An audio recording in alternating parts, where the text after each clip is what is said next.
Welcome to another part of my Renault Kangoo Maxi build series. In this video I'm going to go through how I built the bed, the rear barn doors and my drawer kitchen layout as well. If you've not seen the other parts of this build series, I will link the playlist so that you can watch the full thing. It's a pretty short and snappy series. It's a pretty simple van. I feel like what I've come up with is actually really approachable, and it's really given me a massive boost of confidence in terms of what I'm capable of building. It's definitely worth starting with something simple, and I feel like I now have a foundation that I can take into a much bigger and more complex project.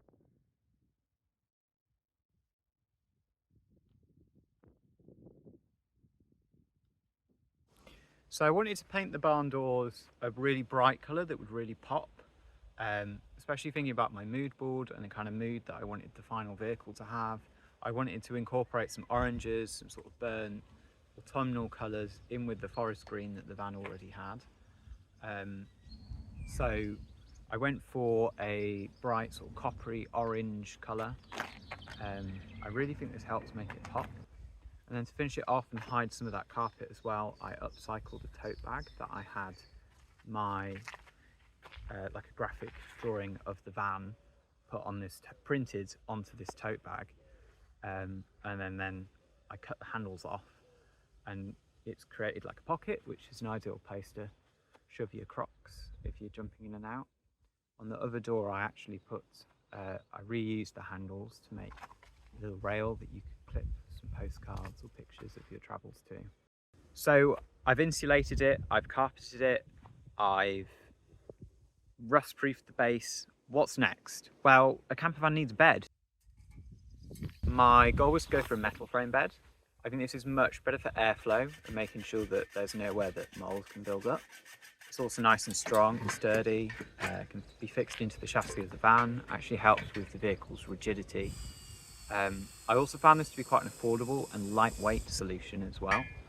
I think the beds, I bought the frame off Amazon for like £80. I had to cut it down a little bit just because of the angle of the back seats. The bed couldn't go all the way up and fill the whole space, so there's a little sort of triangle in front that it can't quite occupy, but that's all right. And it's made for a really sturdy bed. It can fit a full-size mattress.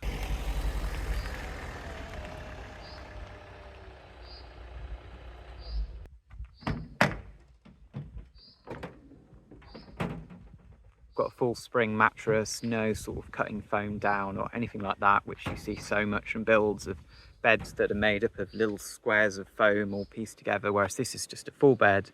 It's made, you can just jump straight into it, and certainly traveling around in it, it's ideal for me, having a bed that you can just jump straight into. There's no building, there's no folding away, it's just there, it's done, it's ready.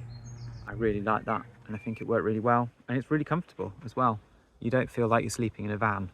To separate the bed off from the cabin area, I used one of those extendable shower poles, and there's actually sort of a gap in the plastic mouldings that fits it perfectly.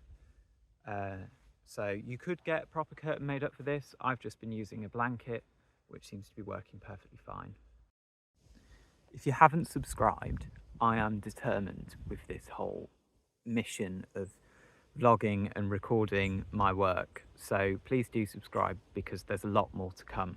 I'm determined to keep going with this no matter how long it takes, so I'd really appreciate if you enjoyed this video to watch along, because I know that most of you viewing aren't subscribed.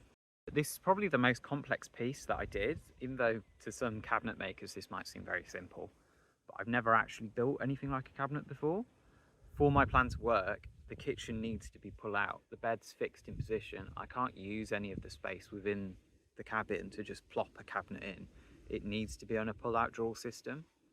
I bought some heavy-duty drawers, sliders, and this is where the first mistake came in, thinking about the physics of the drawer. The first box that I built and measured it to fit in that gap and slide out with the sliders laid out horizontally on the floor of the van and pull out this way.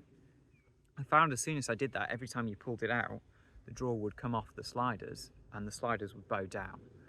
And this is basically, looking back now with hindsight, really simple physics. There is so much more strength in the sliders when they are vertical versus horizontal. And so you always want to mount them, A, so that they're vertical, and B, so that the weight of the drawer is hanging off them rather than putting pressure onto them.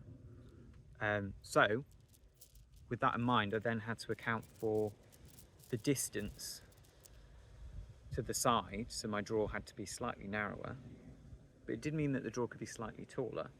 But this meant that I basically had to rebuild the whole thing. So looking at the first attempt of the kitchen setup, these rails just aren't strong enough, lied flat, so I'm going to need to redesign it to have them lied horizontally. I think that's also going to be an opportunity to just get it sitting straighter. It definitely just needs to be a lot more sturdy than it is. So I'm starting again with the kitchen today. So basically what I'm doing is rebuilding it. So I've got to pull it all out and take it apart and then put it back together in a sturdier way. I think I'm going to make some blocks to go in the corners and hopefully it'll be sturdier that way. I also need to make it probably about 2 centimeters narrower so that I can mount the drawer slides vertically rather than horizontally, and that should be sturdier when it's pulling out as well, thanks to carpentry physics that I now have a better understanding of. So I've got my rails attached to some separate boards now, and then these two edges here aren't actually straight, so the board actually needs to sit like this. So I've made some little wooden blocks that I'm going to glue to the back of these and then drill into the floor and drill through, so it'll be glued and drilled, and hopefully that should be secure enough. We shall find out. I think this turned out to be a blessing in disguise, because the way I built it the first time, I was using little metal hoops, sort of L shapes of metal, and fixing them together. It wasn't the most solid construction. I think being able to take it apart and rebuild it, this time I used chocks that I drilled into and glued around, and it's much more solid now. And it fits onto the sliders much better, and it's super easy being able to pull it in and out, push it out. I found it so convenient while camping around as well. It's worked really well. I've just hooked it up with a simple camping gas stove. I've not done any complex gas locker, pull out, kitchen set. There's no sink. I've just, use a washing up bowl, bottle of water. I found that those kind of things I don't use so much in a small van. It's not so necessary. If you're stopping at a campsite, they have washing up facilities. If you're not stopping at a campsite, then just use a bowl, use a tub to wash in. It works pretty well for me. To help with the finish, I wanted to reuse some of the trim that I used with the carpet to help balance it out. I also trimmed the edges of the plyboard that I used with a little gold trim. I think this just helped up the quality of the appearance. Yeah. The next thing that I wanted to do was I wanted it to have a tiled look, but obviously I didn't want the weight or the complexity of using tiles. I found a heat-proof peel and stick tile that seemed to get the look that I wanted. It definitely has this kind of retro kitchen look, but these are literally just peel and stick. They've worked really well in the heat proofing. I've not had an issue with them melting, and I've had a hot burner on them. So I definitely recommend, and they were dead cheap as well. So that was a good one. The other thing I did to help seal it all together and make sure that any spillages weren't going to cause problems is that I used a sealant. I found a green sealant that would match the peel and stick tiles. This was quite hard to apply without it being a massive goopy mess. I've never appreciated before how difficult using a sealant might be, but it is pretty difficult. I'm really pleased with the look of it though. I think that if I built one again, there's so many areas of where I could improve with it, but for a first try, I'm really pleased with how this went. So I'm now at the point where it's pretty much a functional vat. I've just got to dress it up and make it look pretty. Yeah. I'm really shocked at how far I've come. I think it took me a lot longer than I thought in my head it would take. And a lot of that is basically procrastination. But the end result is so good and I'm so pleased with it. And getting to take it on adventures has been really fun. It's definitely been a worthwhile experiment to do.